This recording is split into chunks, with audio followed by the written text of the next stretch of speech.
Hello everybody and welcome.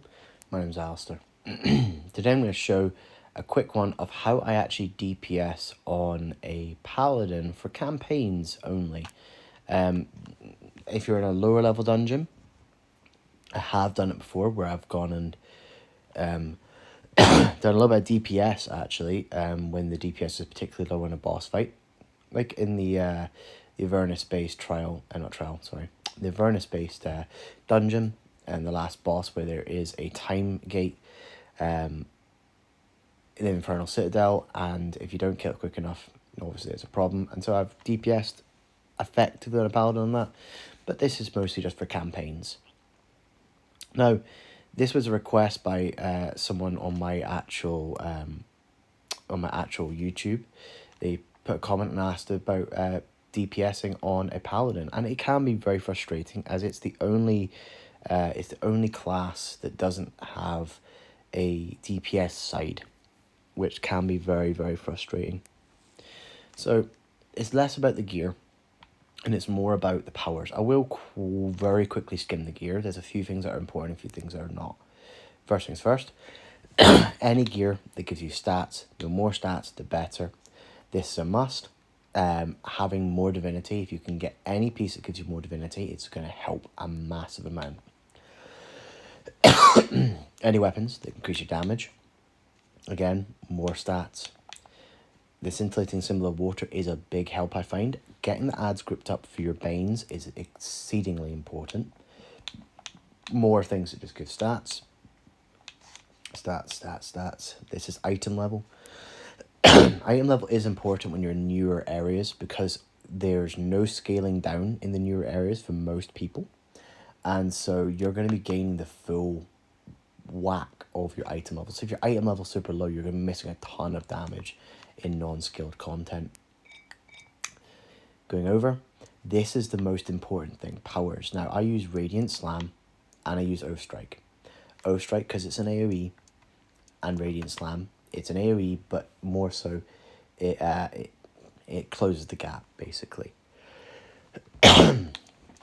Now down here, I run Smite. That's purely for single target. I'll drop my artifact and I'll pop a ton of smites. Bane is our main damage encounter. And then you can kind of pick whatever you want for the third. I personally pick Burning Light, which you can turn up to 800 magnitude with Burning Vengeance. I think that's what it's called. Yeah, Burning Vengeance. Or you could go Sacred Weapon to obviously do a bit more damage with your at-will hits, which will be quite nice. You could go for a bit of healing, but that costs divinity. You could go for something like one of the survivability, like let's say you're taking a lot of damage, you need to survive more. Absolution would help. Binding Oath, stamina regeneration. Relentless Avenger is good, especially for single target. It adds that 600 magnitude single target attack for free on a cooldown. Most of the Paladin stuff is not on cooldowns, it's on divinity. And so this is this is a really good one to have for a single target especially. You pop that instead of your Burning Light and you just use it whenever it comes off a cooldown. Dailies, Radiant Charge for AoE, single target, Divine Judgment. I tend not to use them that much. I tend to find you don't really need them. It's only really if you need to take down a really chunky boss that I would end up using Divine Judgment. There's a lot of stuff you could use here. You could use in fact, that is the one I would use over, for some reason I've got this one on over here. Divine Retribution, which actually I would not be using. I would be using Blessed Wanderer. There we go. Divinity Regen is good, but it should hopefully kill the ads really quickly. Critical Strike is nice if you can't get the stats. But overall, I go for Aura of Vengeance, obviously. Deal damage to attackers whenever you or nearby party members take damage. So you're going to be taking a lot of damage. And as a tank, you will be able to survive it a bit. So it's going to be very helpful. Down here, this is useful, but it's not a must-have. If you're running Sacred Weapon, it's going to be beneficial for you. But the other one is obviously not very useful for DPS. As I said, Burning Vengeance is great if that's where you want to run. I'll run Baneful Strikes, so when you're at wills, you have 5% chance to give you a free Bane, and that will last 10 seconds. This doesn't really matter that much, but this is all I always run for a tank. You gain divinity back when you take damage on your shield, which is huge, because on a tank you obviously use your Binding Oath or your dig in, and it'll give you your divinity back.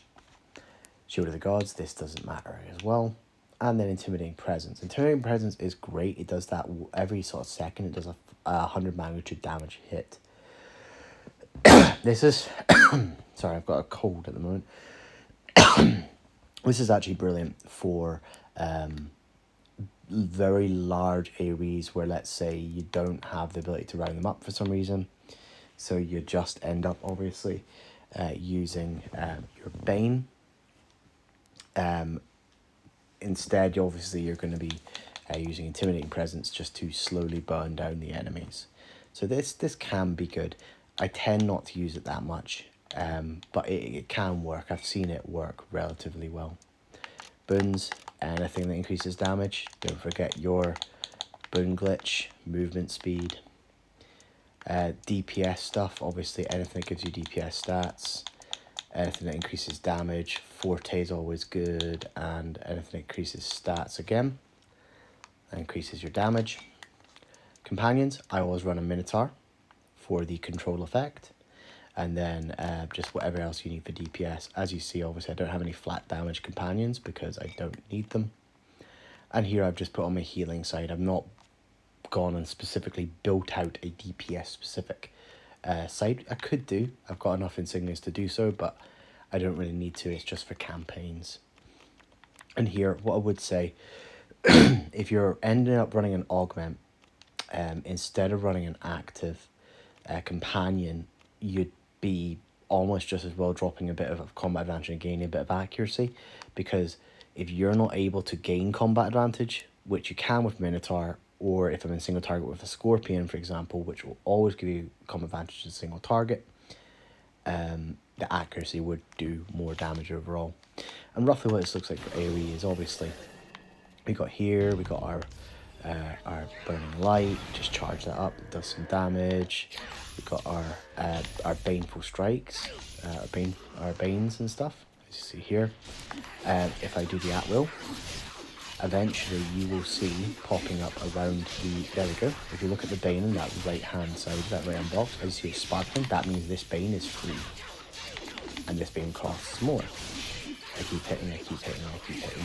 And eventually that Bane will be free again, which is great.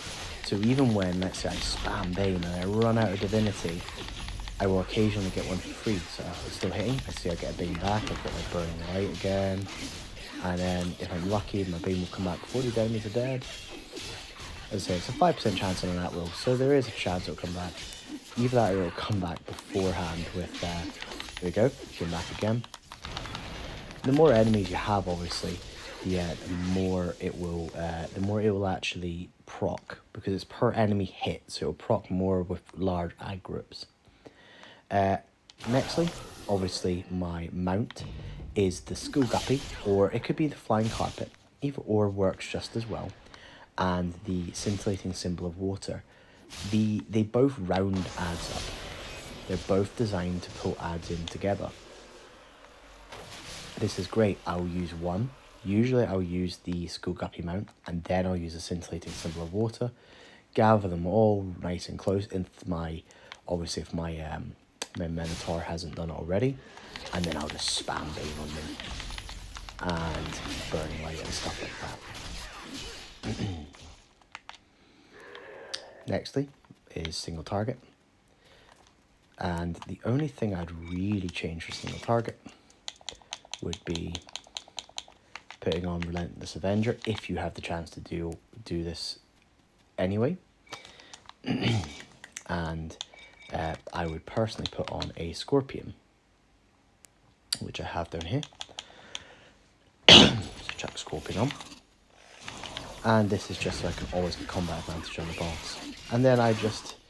Oh, I forgot. Scorpion doesn't even work in here, in the training room. It actually doesn't work. It's still bugged. It's still broken. It doesn't actually function as it should do. There we go. Put Minotaur back on. Anyway, I would normally use Scorpion. However, Minotaur can hold combat advantage relatively well.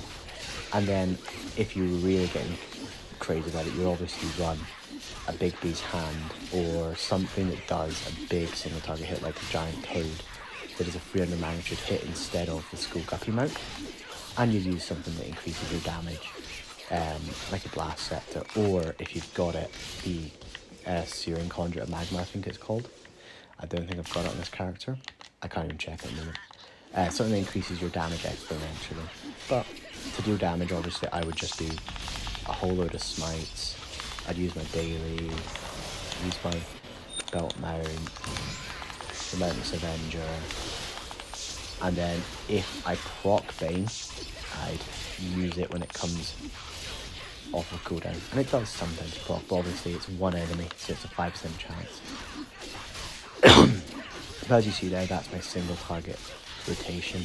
And this is the best rotation I've personally found for fighting in campaign content. It is very frustrating as a paladin. And at earlier levels, you really are going to struggle a little bit because you have basically Burning Light, you have Sacred Weapon, you have Divine Touch, if I remember rightly, in the first few levels. Burning Light being your main one that you end up using, and then you have obviously got lots of at-wills there.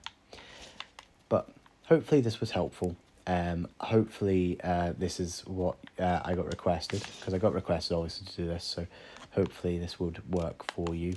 I personally wouldn't recommend running overloads or really consumables for most campaign stuff unless you're really struggling.